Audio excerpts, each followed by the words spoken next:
अहंकार की मुट्ठी बांधी है या समर्पण की अंजलि बनाई है तुमने?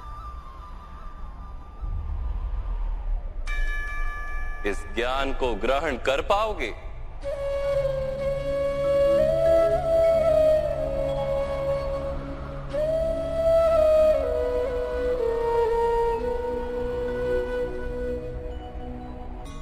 चौबीस वस्तुओं से बने मनुष्य नामक यंत्र में वास करता है पुरुष, अर्थात परमात्मा का अंश। उसे आत्मा कहा गया। जब प्रकृति और पुरुष का मेल होता है, अर्थात जब परमात्मा का अंश आत्मा बनकर देह में वास करता है, तब मनुष्य जीवित होता है। मनुष्य जैसे रथ का उपयोग करता है, वैसे ही आत्मा शरीर नाम के इस यंत्र का उपयोग करती है। शरीर के माध्यम से शरीर के सुख दुख का उपभोग करती है, किंतु आत्मा शरीर नहीं पार्थ। शरीर का नाश किया जा सकता है, किंतु आत्मा का नाश नहीं किया जा सकता। नैनं छिन्दन्ति शस्त्राणि नैनं दहति पावका न चैनं क्लेदयन्त्यापो न शोष्यति मारुता। आत्मा ना शस्त्रों से छेदी जा सकती है और ना ही अग्नि से जलाई जा सकती है। ना जल उसे निर्बल कर सकता है और ना ही पवन उसे सुखा सकती है।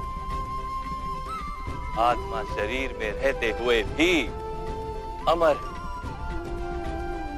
न हन्यते हन्यमाने शरीरे। पार्थ, शरीर की हत्या की जा सकती है, किंतु आत्मा की हत्या नहीं की जा सकती। आत्मा तो सर्वव्यापी है, अचल है, स्थिर है, सनातन है।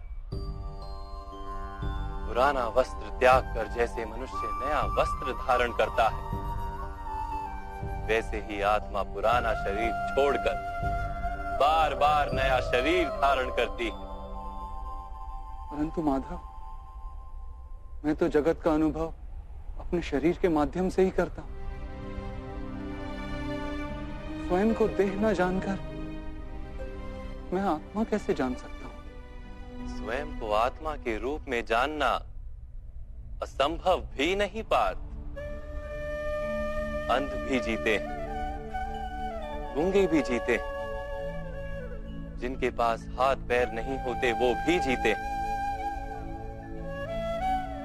स्पष्ट कि शरीर मनुष्य नहीं, जिसकी चेतना चली जाती है, जिसे मूर्छा आ जाती है, वो भी जीवित रहता है। इसलिए स्पष्ट है कि मनुष्य का चेतन तत्व वो भी शरीर नहीं। इसी प्रकार जो व्यक्ति अपने भीतर खोज करता है, मैं इंद्रियां नहीं, शरीर नहीं, भावनाएं नहीं, विचार नहीं, ज्ञान भी मैं नहीं, जो ये समझता जाता है, वो अंत में स्वयं को आत्मा के रूप में जान ही लेता है।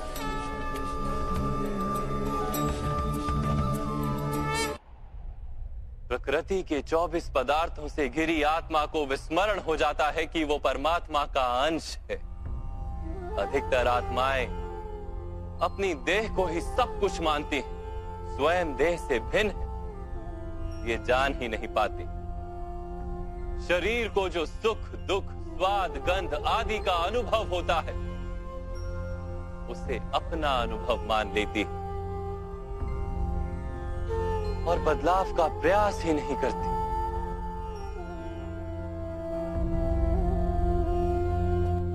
जो आत्माएं बदलाव का प्रयत्न नहीं करती,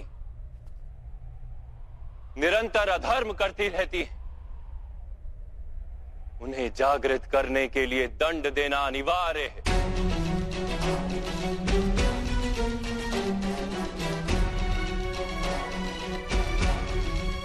तुम भी ये जान लो पार्थ कि तुम शरीर नहीं, केवल एक आत्मा हो।